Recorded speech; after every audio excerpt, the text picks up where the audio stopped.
Hey, everybody, and welcome. It's another edition of Dirt from the Dugout. Carl Ravitch and Justin Musil. Great guest tonight. Can't wait to bring Eric Hosmer in to discuss the way that he came up in this sport, his historic career that he had, 13 years playing with the Royals, World Series champion, MVP of an All-Star game. We'll get to all that. Justin, how you been, my friend?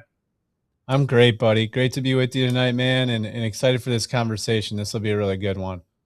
Yeah, don't forget to get your questions in. And please don't forget, man, this is all about the parent dugout. You can ask your questions this evening in the YouTube and on the X chat. We're, of course, on X on both of our platforms as well. And the important part that we want is to grow our membership. And we've done a great job with that. We appreciate it. So thanks for watching. And please join theparentdugout.com. The content is on the left. It's part of what you get here each and every week. It's what Justin does with Baseball Recruiting Confidential. There's a big community you can be a part of. Any questions you have, info at theparentdugout.com. And for those of you who are smart enough to be with us, let's say hello to our guest tonight. That is the great Eric Hosmer, the Wizard of Haas, is joining. Hey, Eric, thanks so much for being on with us. We appreciate it. What's up, fellas? I don't know if I'm smart enough to be on this with you guys. I'm starting to question myself after hearing that, Ravi. Hey, you're gonna we be are just delighted fine, to man. have you, man. Yeah. I appreciate you guys having me on. Yeah, Well, thanks, let's get into what we do here, Haas, and we want you to be able to share your journey in baseball, the good, if there was any bad, some of the ugly, because we have a whole bunch of people out there who are raising kids to play baseball, and they have a million questions about the best way to do it, and it turns out there's not one way to do it. So let's go back to when you were a little boy. Why in the world did you choose baseball? How did you end up in that lane?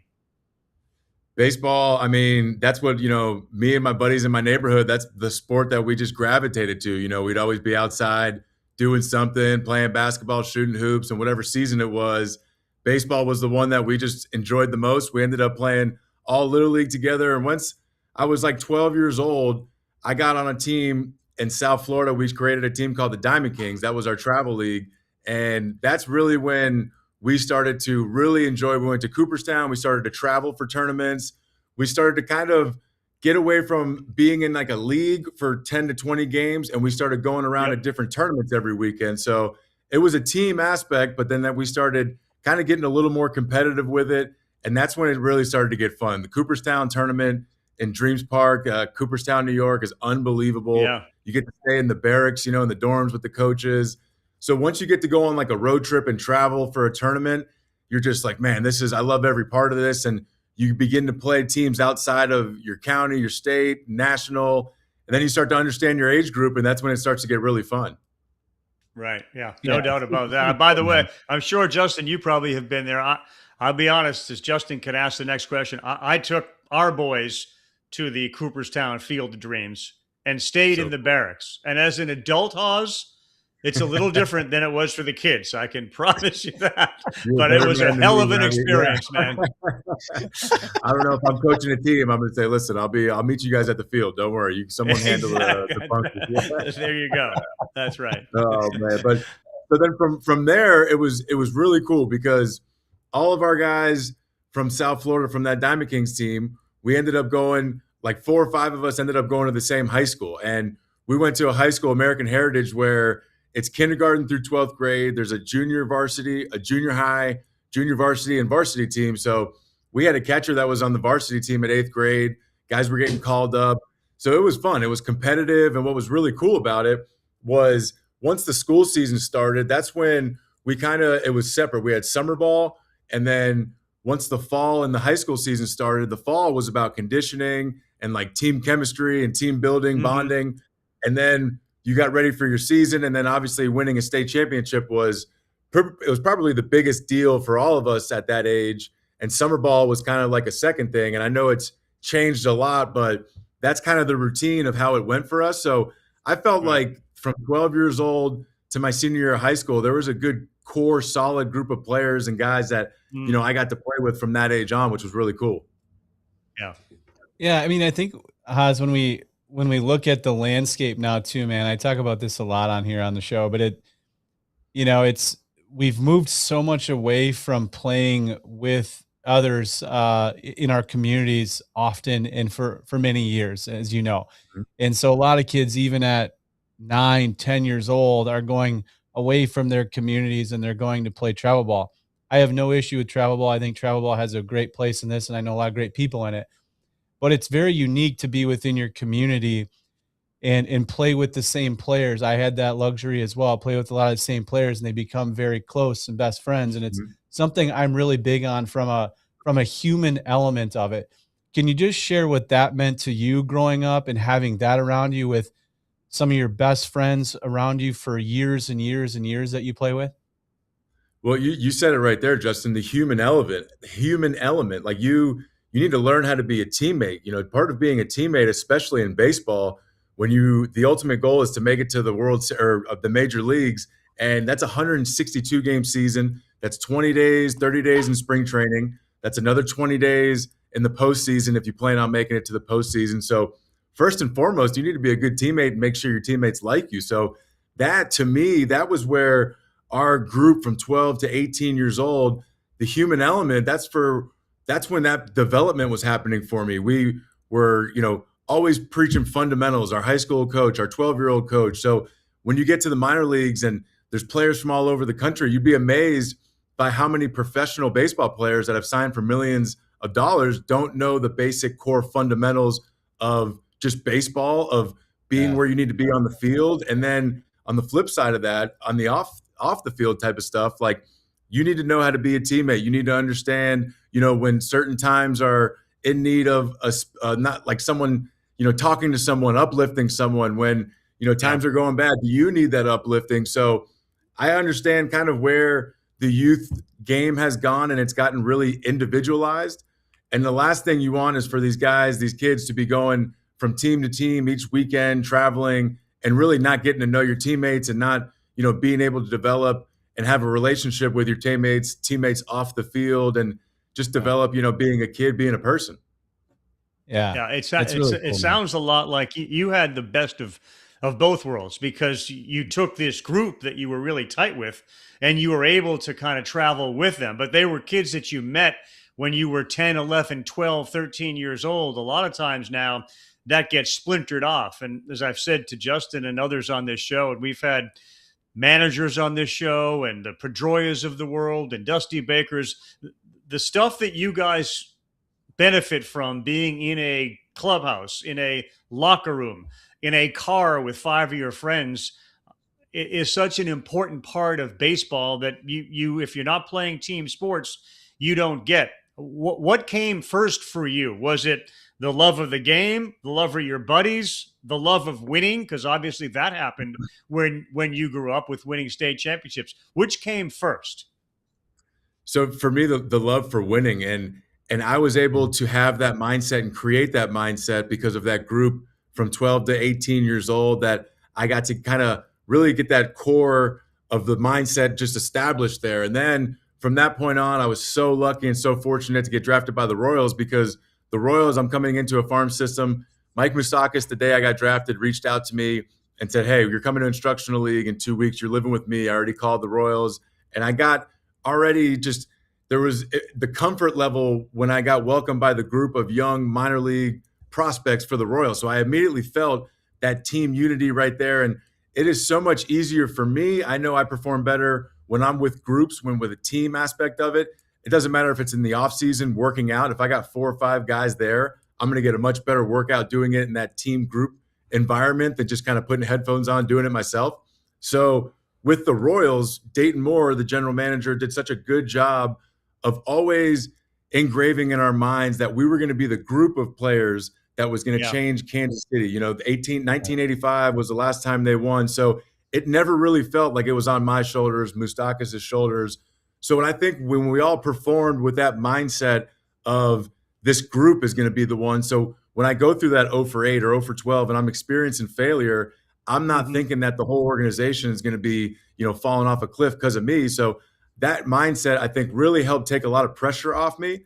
And then the other aspect of that is the guys, we go back so far that Moose knows my swing on a mechanical level since high school. So fast Yeah. forward to a day and age now where there is information about every single pitch that you see in the big leagues.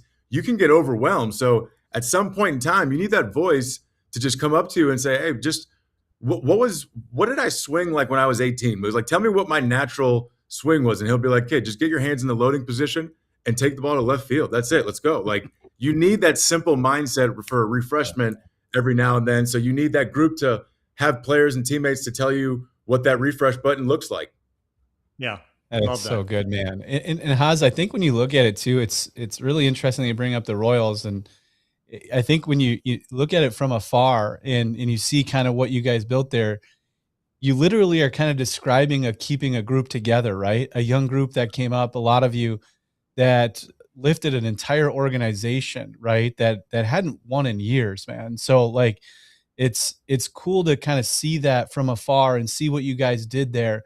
Have you had a chance now? Obviously that's a while ago and you moved on and played elsewhere, but like, have you had a chance to reflect on that time and how special that was with the group of guys where all of you are shooting for the same goal and you're coming up and it's years of effort and work to get to that point and win it? Can you just take us through what that's like, man? Like, I mean, I suppose you could probably talk about this all day, but like, I love to hear more about that, man. It's one of the things that I just really admire about that group is you guys had to change an organization and you did. And that is very difficult to do. I don't think people away from organizations realize how hard that is.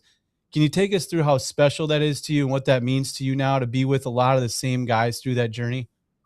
Oh, it was so special, man. We just, a couple things. We just had our 10-year reunion for our championship team for 2015 last year, which was unbelievable, incredible to be able to spend that weekend with those guys. And then Salvador Perez, I was just out here in Kansas City, and the first game of the series, they honored him for passing George Brett for the all-time franchise leader in home runs. So it's like I watched Salvador Perez get demoted from low A back to rookie ball, and now he's earning a statue outside of the stadium. So to see that all the way through is just incredible. And, there's moments where when you have the ability in a game of failure to laugh at yourself and not feel insecure. I mean, baseball is a sport where when you're in the box, you're trying to eliminate all tension. You're trying to be smooth and relaxed and eliminate all tension whatsoever. I remember a time in Yankee Stadium where Salvador Perez, there was a guy that stole second to third, and he threw the ball and it went to like left field. Like this ball almost went to the warning track, and the guy ended up coming in scoring. So the mound visit, Ned comes and pulls the pitchers a couple innings later or a couple pitches later. So we all just kind of are at the mound right there, and we're all just kind of like staring at Salvi, not saying anything. And he just kind of peeks up and just kind of starts laughing. And we're like, what was that? So the ability for him to just kind of laugh that off versus wearing that individually, going into, the mirror at night in your hotel room, just being like, man, I need to be better. This is bad. That's so much more refreshing for the mindset. So I just kind of, years past now, when you watch all the videos, you kind of understand the magnitude of what we did. But in the moment, it's so cool because I think we all just grew so confident together, and we had this trust amongst each other that we didn't really understand what we were accomplishing at the time. And I think that's itself as well. So cool, man. Yeah. I think when you're in the middle of it, you don't really appreciate the impact that it has on other people, let alone yourself. Winning a World Series changes your life. Haas, we got a whole bunch of questions here lined up. You when you talk, you open up a lot of other doors we got to go down. I think for the purpose of our audience, it'd be great to hear how Salvador handled the demotion, because that happens to kids all the time. But before we do, let's get to this question from Dom, because I think it's a good one that does appeal to our audience as well. You're a first-round pick out of high school. How difficult was the decision to pass on college? What conversations with your family ultimately help you make that choice? Some of the people that are listening here are going to have kids that are going to be faced with that same decision. How did you and your family handle it? Man, so it's a very, very hard decision. And we took college, believe it or not, very seriously. Like I was really pursuing going to college because, those years in your life, 18, 19, 20 years old, there's such key years of development, not only as a player, but as a person too. So, you have to think when you go into minor league baseball, this is, again, I know times have changed. I got drafted in 2008, but when you become a professional baseball player, there is a tremendous amount of accountability that becomes on the player. And at 18 years old, I don't really know if I was ready for that. Like, again, thank God for this group of players that, the Moustakas and this core group of Royals minor league players, because I just kind of got inherited into that group. And just followed along with those guys. But I think the structure that college offered at 18 years old, 19 years old, you're going to get in there, you're going to have a trainer, you're going to have a tutor, you're going to have nutritionists, a lot of that stuff in the minor leagues you're on your own for. So that was really, really appealing to me. And, that development, not only as a player, as a person, was something I really, really valued. And then, it got to the point where, it's just, I got drafted at 3rd overall, and, the money that the Royals were then offering me, it became, okay, now can I go and kind of this development, the stuff that I'm saying college is offering, I can afford to do this on my own in the off season, and I can afford, to get a trainer, to get stuff in the off season done. So all that stuff became, part of the mindset. And ultimately it just became down to Dayton Moore. I think Dayton Moore at the end of the day was somebody that I believed in. He was the general manager for the Royals. And then the more and more I got to meet him and his staff, I think not only me, but my parents believed in them as well as someone who's going to develop me on and off the field. Yeah. And college is just Justin knows better than anybody. College today is very different even than when you were considering it. And that was like yesterday, but it's very different now. And the development the kids get there, and Justin knows it better than anybody, is as good, if not better, than some of the choices that you had. That's for sure. I signed with Pat Murphy at Arizona Did you State really? in 2000. There you go. Yep. There you go, man. Yeah, I want to touch on that really quick, because when Murph took over, Craig counts as a good friend of mine, and when Murph took over, there was a lot of talk in the Brewers organization on where the organization was going to go. Craig was obviously so successful in what he was doing. One of the things I loved about Murph, though, is he kind of kept his personality 100% authentic and right, and he coaches a little bit like a college coach. There's an intensity to it. It's almost like a game by game intensity to it. What were you, going back to your commitment, just real quick while we're talking about that, what was it that drew you to him in ASU? His competitiveness. I think he and I just connected right away. What I find so impressive now, years later, about Murph is he was successful as a college coach, as a minor league coach, and now as a big league coach. And to me, that is incredible, because the mindset of a player at each one of those stages is completely different. So the fact that he's able to build relationships with, each and every personality on the team in itself is a skill. And I think something I was drawn to. And on top of that, Murph, he came and I got to meet him and talk to him, and he just felt authentic. He felt real. Like, he felt like the stuff he was telling me was genuine. And again, the stuff that he was preaching was winning. It was always team stuff. So I think I was drawn to that as well. And, Murph is someone that I think in a day and age now in this game, it's, you still have to have that competitive fire. You have to relate to the players. And what I found different when I was a veteran player was the rookies that were coming up in Major League Baseball were a lot different. The personality, the way to connect with these players, it was a lot different than when I was, in the rookie stage or even 3 or 4 years. So what I take from Murphy again years later is it's just so impressive how through these generations and these different, generations of players and the different type of mindset these players have had, he's still able to connect with each generation as these groups come up, which is amazing to me. Yeah, just a quick follow-up. So how was it different? How were the younger players different from when you came up?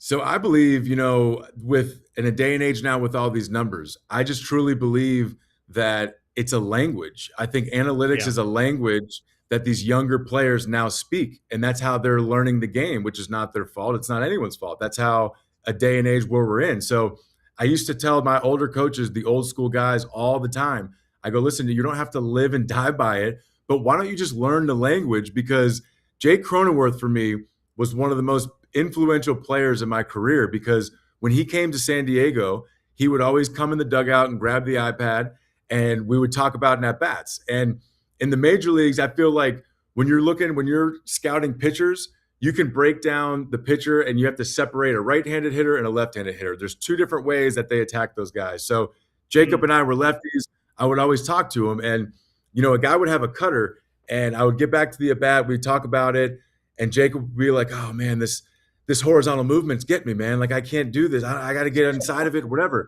And I'm like, Jacob, what the heck is horizontal movement, man? Like, what are you talking about? And it's just like, after you learn what the language is, it's just cut. So Yep. it's like, okay, like the vertical movement is, hey, this has got some sneak to it. Get on top of it. So what you learn is it's a different language. So if you can Yes. speak that language, you're going to be able to connect with the player and you're going to be able to find that relatability. He's going to have relatability with the coach. So that's something that, I really, really took and I appreciate it from Cronenworth because it's helped me a lot be able to kind of speak this new language of baseball, so to Yes. speak. Right. Yeah, but intuitively, interesting. you knew the language. You just didn't speak it. Now you can speak it. You knew it. Exactly. Yeah. 100%. And you'll be, I mean, I'm sure even all the way down to the high school level now, the player, that's what they say. They talk about vertical movement. Yeah. They talk about Yeah. horizontal. That's sweeper over slider. That's how they learn the game. Yeah. Yeah, and I think, Haz, when we kind of look at some of like the technology or technological aspects that within baseball now, it seems to be kind of a fight amongst two separate groups of like what is best for baseball and all of that. I'm one that lives on I think there's room for both and working together with both. But we've had some conversations on this show with some other guys. You've been there, you've lived it. What are some of the things that it, from a success standpoint, that made you so successful in what you were doing? Because from the outside, you're a fun-loving dude, you're a great dude, right? Like, people can watch you and it can almost come off like it's easy. And obviously you're really talented. But what were some of the things like in the background that you were doing that a lot of people didn't see that led to your success? So when I became an older player in the big leagues, I really mentally became all in on just trusting the process. And if I trust my process and I complete this process throughout the day, which is my routine, if I work and prepare and do that routine and I stick to that and hold myself accountable, I'm not going to be results driven. I'm going to be process driven. If the results don't happen, I'm not going to live and die and ride this roller coaster. A big thing that started helping me was every time I left to go on deck, I started telling the hitting coach, hey, this is going to be my approach, whether or not it was I'm going to swing, early on, look for the fastball away, or I'm going to sit breaking ball here. And when I was able to voice that with him, I was able to hold myself accountable to my approach. And then I wasn't second guessing myself. So if I went up that at bat and told myself, hey, I need to sit slider or even just see this ball deeper and go left center, and I do all that and just miss a ball left center or line out that way, I'm good with that. I'm not going to just, ride the roller coaster of it's 0 for 1. I completed my process and I stuck with it, because if I stick with that over the course of 600 at bats, I trust that I'm going to be successful. I'm not going to panic in April if stuff doesn't get out, or I'm not going to ride this high horse in April if it gets out to a good start. So that's something mentally, just let my mind be at ease. Again, baseball, you're trying to just be relaxed and you're trying to create, you're trying make tension disappear. So how do you make tension disappear, not only physically, but mentally? So that was something that helped me as well. And, Justin, you said something about the analytics. And for me, I agree with you, because it is a blend 100%. And the language, it's like, if they're presenting you information, why would you not, number one, as a coach or an instructor, why would you not learn this information or this language of whatever this information is? Because at the end of the day, you can take some value from it. I truly believe that a coach's job now is to learn that information, and then your job is to then translate that to the player. So how do I translate that to the player? So for me, if I struggle to get the ball poolside in the air, instead of a coach just coming up, hey, you need to get the launch angle. Your launch angle is a 6. It needs to be a 19 or a 20. Instead of just presenting that information to me, the coach then should now create a drill that can translate what I need to do at the plate. So whether or not it's get a slider machine, hammer it back foot, and tell me, hey, get this ball to the right field foul pole. That, to me, is a coach translating that information to the player, because you are now accomplishing what I need to do, get the ball in the air, but you're doing it in a way of just putting a breaking ball drill out there instead of telling me, hey, do this. Like, here's what the information's saying. So you got me thinking when you brought up the blend and the analytics, and I think that's kind of the battle right there. Great point, Haz. No doubt about it. Yeah, that's a great explanation. And look, the frustration, having been in the sport for 33 years, the frustration in the beginning, Haas, and you know this, was those that were trying to bring analytics into it couldn't speak the language, as you just said, couldn't speak a language that the player could relate to.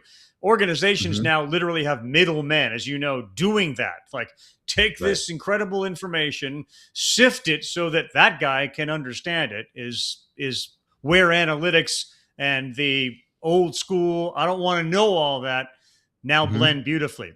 A lot of good It's questions such a here. This blend. is one that's going to help a lot of people. Ryan asked it. It says you experienced every kind of pressure in the sport. Top prospect, huge contract with the team out in the West Coast. How did you keep the outside expectations from the big contract, from the early success, from affecting the player that you wanted to be? In a sense, how do you block out all the noise? And whether you're 12 years old, 22 years old, or 42 years old.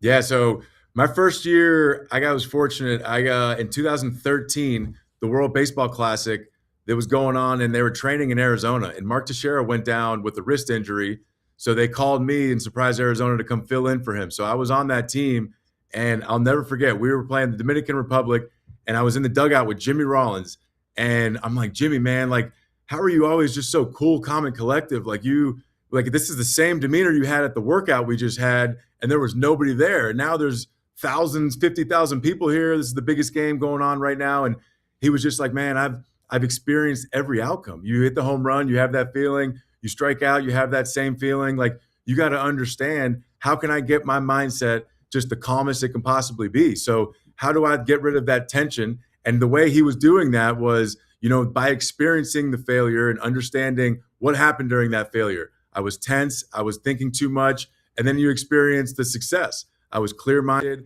I went up there relaxed. And at the end of the day, he just understood that put him in that best possible situation to succeed. And certain players are different. He just learned himself. Certain guys, they have to play angry. Certain guys have to play relaxed. Certain guys perform with a better mindset. Baseball, again, it's a sport where you don't want to be strong, you want to be quick. So you have to understand over the course of, the long season, how in these pressure situations, how can I just get myself back to that mindset? Because that's when I know I give myself the best ability to perform. And I thought that was really cool Yep. to hear from Jimmy. Super Really cool cool. And by story, the man. way, Surprise Arizona lived up to its name. Teixeira Hurt, surprise, you're on the WBC team. Who the hell would have known that would have happened? Surprise, yeah. Surprise, surprise. I love that. Nice one, Ravi. Oh man, but yeah, and then to the second part of that question, Ravi, there's different pressures, and I learned a lot in San Diego because I didn't perform the way I wanted to each Yeah. year out there, and that's, again, looking back on all of it, I think it was a different situation for me, and reflecting on it, it was something that, similar to what I brought up earlier to you guys, like, I understood that when I signed over there, the situation, it was different. I was going over there as a veteran player. I was going over as a leader. So a lot Yeah. of these guys I had never played with. So I was trying to, bring them up to the big leagues, get them comfortable. So there was certain times where, when I went over there, I really felt that I did a little too much off the field and, like, focusing on, that aspect of it and not getting my work in at times. And then, I Yeah. think there's a balance there that you really, really have to maintain. And when we signed Manny Machado that next year, I really, really saw that balance that he was able to maintain. He was really good at getting guys and connecting off the field, believe it or not, because at the end of the day, like, instead of, me missing cage work to talk to a guy and try and get him going and change his mindset, at the end of the day, it was like, no. From this time to this time, I am making sure I'm getting my work in. And from that other time, I'm more than ready to talk to you and do that. So, Yes. individually, you still have to get yourself ready to go, and you still have to, take that mindset and have that competitiveness. But, the team stuff, there's a time and place for all of that. So I learned a lot from that in San Diego as well. Yeah. Great.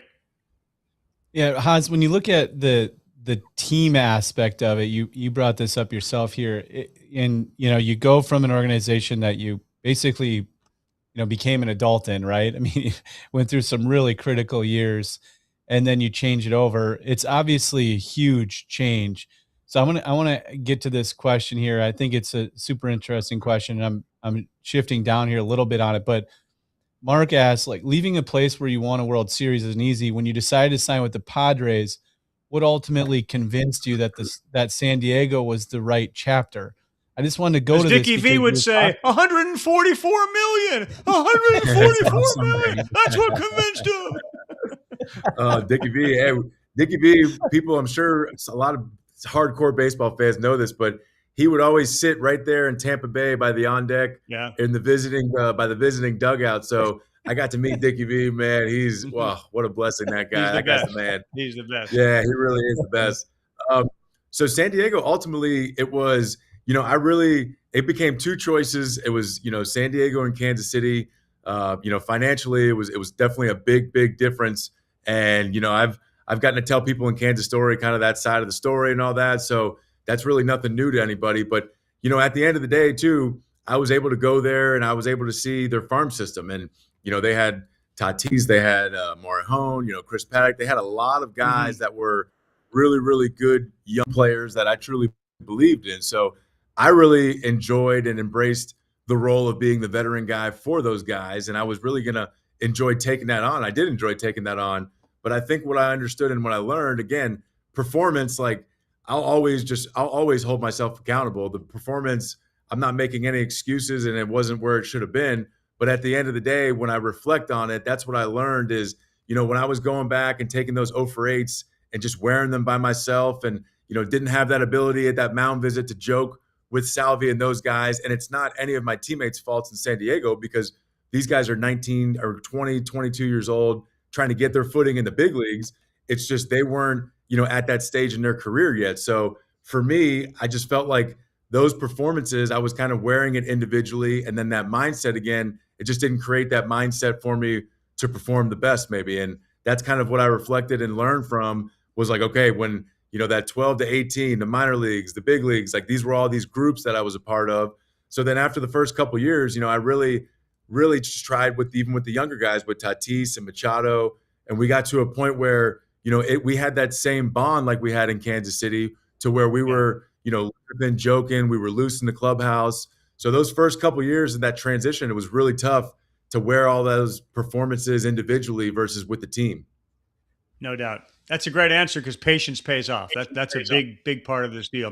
We're going to get to Roy's question in a second. First, just a quick shout out to our sponsor. When Haas goes out to San Diego, one thing that the San Diego Padres do, they show up. You want a ticket to a Padre game, SeatGeek is one of the places you can go. SeatGeek, of course, is a big sponsor of our show. And yes, we do have a code for you. Use code Territory10. Get you 10% off MLB tickets on SeatGeek. You got teams across the country playing out of their minds. The Red Sox don't lose anymore. The Dodgers pick up Tarek Skubal. Padres made big moves at the deadline. They think they can compete as well. Use the code Territory10 for 10% off MLB tickets on SeatGeek and shoot that QR code right now to benefit from SeatGeek. All right, let's bring Haas back in here. Let's get to this question from Royce. It's a good one. You were obviously uber talented. You made the money. You won World Series. But when you look across the diamond or even at your own teammates, who were a few players you competed against that made you say, this guy's a little different, and what separated them from everybody else? Oh, man. So, dating to the minor league days, Moustakas, watching him take BP, it was like, okay, you can see just when you shake Moose's hand, man, you feel his wrist and his grip, and you're like, I get it. Now I'm mixing both those up. I get it.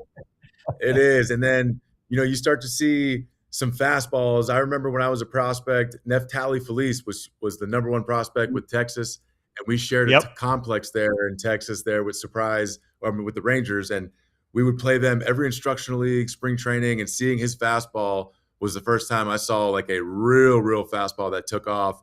And then fast forward to San Diego, Fernando Tatis was the most incredible athlete talent I've ever played with. Seeing what he did on a baseball field was incredible. Now doing some broadcasting, being able to see Bobby Witt Jr. for an extended amount of time, him and Fernando remind me a lot about each other, just talent-wise and their ability. It was really cool to see Fernando and Manny Machado play next to each other in the big leagues because when you talk about athleticism and talent, Fernando Tatis by a mile. But when you talk about baseball instincts player consistency, like Manny Machado, sure-handed as they come. You can like the routine play, he can do it in his sleep. It was really cool to see that dynamic and that difference in the player and the talent between those two. Love that. That's interesting. And great man. players. Yeah. I mean, great players. Oh man. Yeah, I love the question because I obviously, man. Yeah, consistency is huge. Obviously, you got to make that routine play. Yeah, and you see it. You have to. And the thing is too, Haas, is like the different personalities, right? I mean, I think that's what I think when you look at the Padres teams that you played on, there were different personalities. You bring in the Machado types and some of that, and there's I'm guessing from your end there's a time that you're all adjusting to each other too, of like bringing all of those personalities together. And I think it just makes me think of the youth player now, right? And maybe different people coming in, you're playing with different players of different socioeconomic backgrounds and whatever it might be very different from you. It's one of my favorite things about baseball, man, because once you get on the field, you're all just like competing together and you're just trying to win. Can you just share that experience though with I mean, maybe I'm wrong on this, but the Padres seem to have some bigger personalities, some flashier sort of personalities. Was that different, or was that just from afar seeing the clubhouse?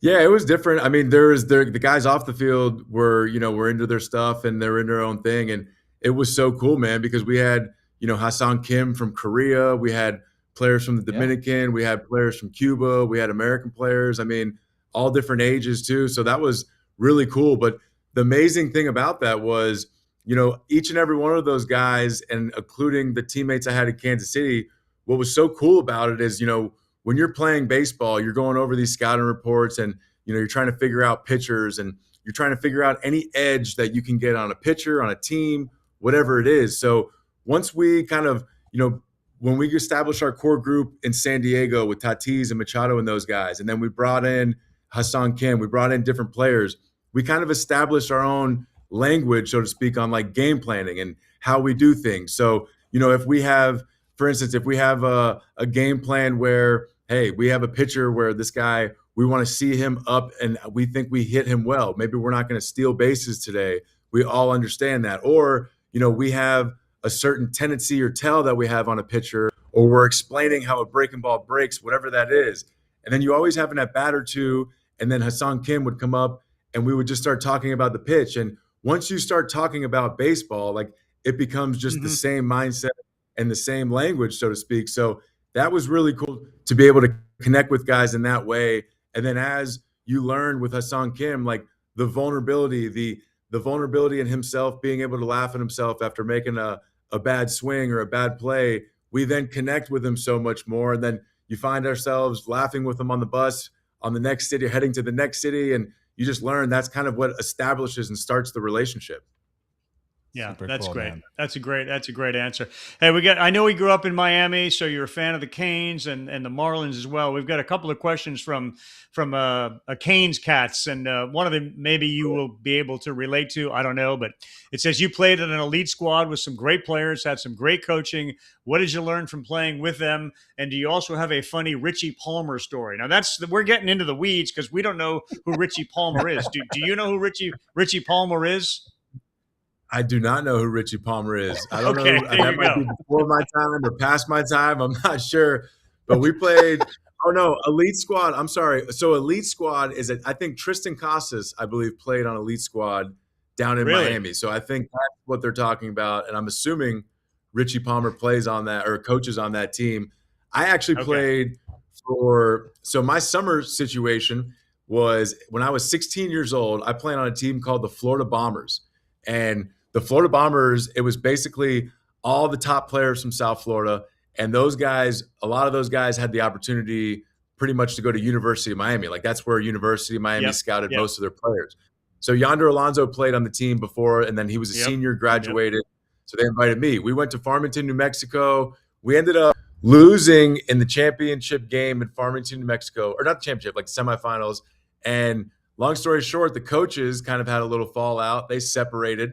So they began two different teams. It was like the Bomber team, and then it was like the Prospects or the South Florida, whatever. So both coaches are kind of calling me, wanting to play on the team, and I didn't really know who to choose. I was loyal to both guys.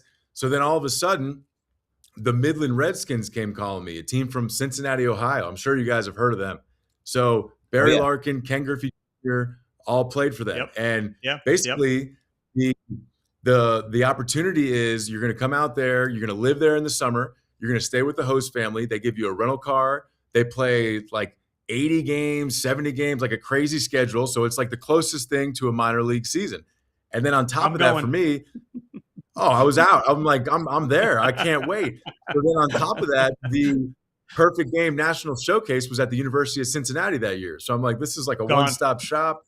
This is perfect. I'm out. So yeah. So I went to that team after, and man, that team, man, the Papa Joe Hayden, he passed away, but he was the owner of that team. He owned a Midland Insurance. He was a billionaire, smoked 14 cigars a day. He would come out there with a towel over his shoulders, just smoking a cigar on his bucket. But this dude, man, he was the best dude ever. He taught me so much, not about baseball, but off the field as well. Super successful, super humble. And oh man, he's incredible. I have a great Farmington, New Mexico story. Can I get into that one real quick? Yeah, sure. Go ahead. Of course you can. So we go to Farmington, New Mexico. So I play for the Midland Redskins. We win the Connie Mack World Series. The next year, I get drafted by the Royals, and this was when there was that 2-month layover until the August 15th deadline. So you have the deadline until the sign, which is August 15th. So I play that summer in Midland. So I go there. They're going to let me DH and maybe even play like outfield, but I end up getting to go back. And a lot of people were not happy with me because they don't want me to go risk getting hurt. That can affect my signing or my negotiation with the Royals. So long story short, I end up going to the Farmington, New Mexico. I was playing in the Aflac All-American game that year. So the plan was that the championship game in Farmington, New Mexico was on a Saturday. The Aflac game was on a Sunday. So there was no way I'd be able to play the game, find a flight, to San Diego, the game's in the morning. So I just couldn't make it. So that was kind of the understanding with my parents at Midland kind of going into the team. So then we get to Farmington. Sure enough, we make it to the championship game. So I get all fired up and emotional, and I'm like, Papa Joe, I'm not leaving, man. I'm staying here. I'm not going to the Aflac game. I'm staying here. That's it. That's all good. So we end up playing the next day. We beat the East Cobb Yankees. We win it all. We're supposed to go to the hotel. We're going to the pool. We're going to hang out. They're going to barbecue. It's going to be great. So after the game, Brian Heiler is the coach, and he comes up to me, and he goes, hey, come on. You need to come with me. So I go, what's going on? What's happening? So he goes, just come with me. He gets me in a car, takes me to the airport in Farmington, and I go on.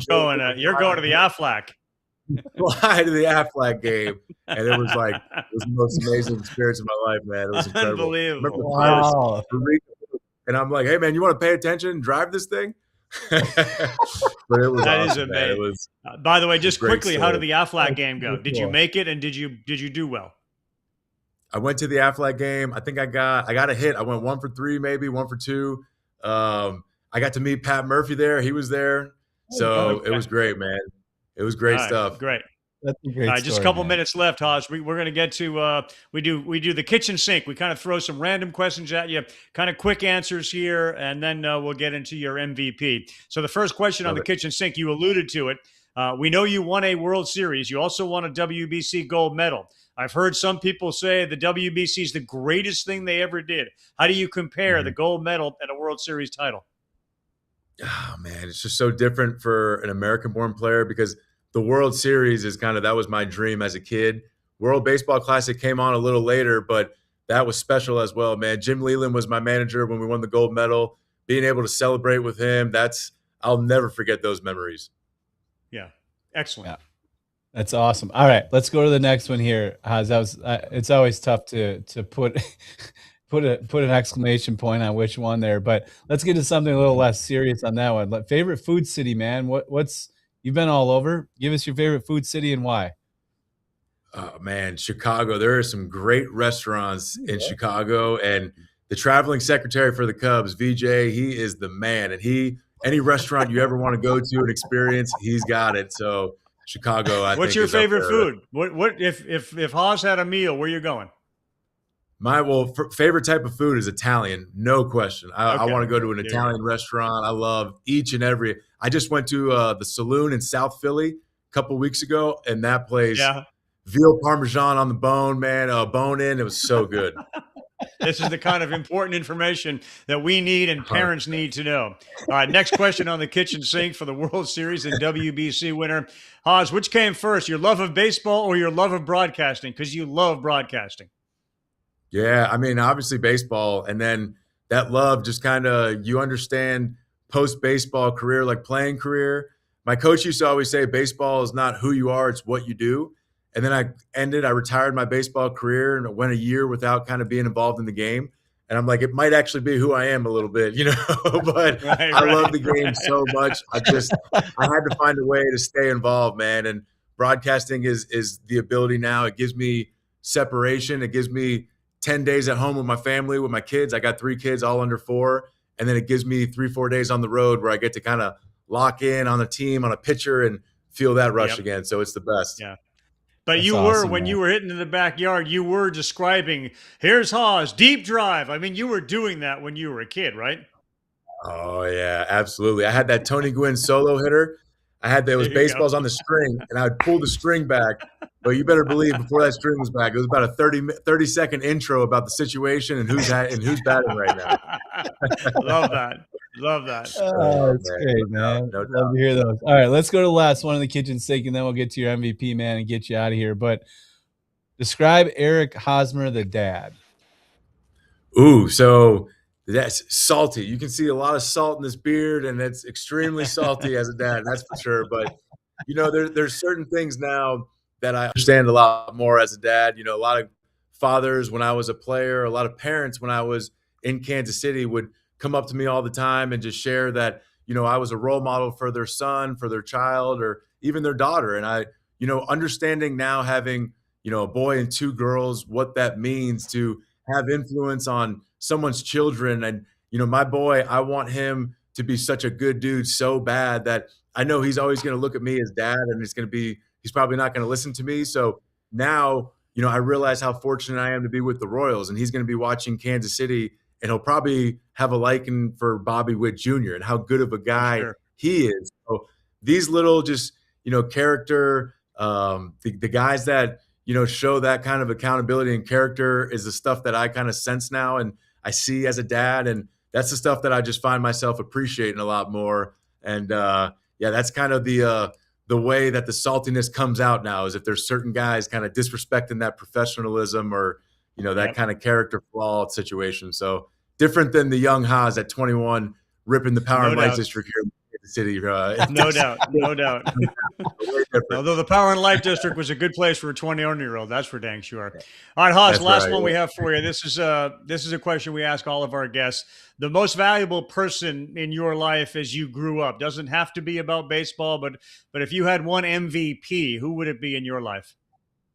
Oh man, that's my mom for sure. My mom, I think, your mom is the person that knows you, and my mom can almost sense when something is going on before it even happens. And, baseball, especially the way that my career path took me with baseball, you just mentally, man, you become fried sometimes, and you just need someone to just come up to you and, again, that refresh, and I think mom for me was the MVP person for sure, because she had that ability to do that refresh just on command before I even knew I needed that refresh button. It's the beauty of mom, isn't it? Oh man, no doubt.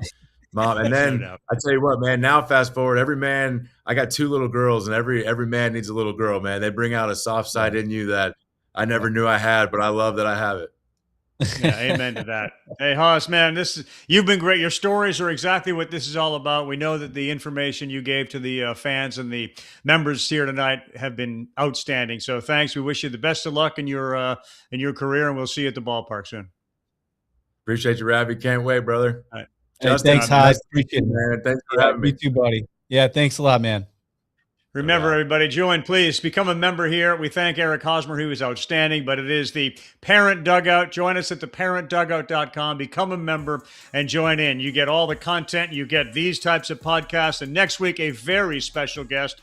We expect to have Alex Cora on, special time next week on August 10th at 9:30 Eastern Time, 8:30 Central Time. And again, all questions go to Parent Dugout. Send them to info@theparentdugout.com. Great edition again tonight, Justin. We'll see you next week, buddy. Thanks, Ravi.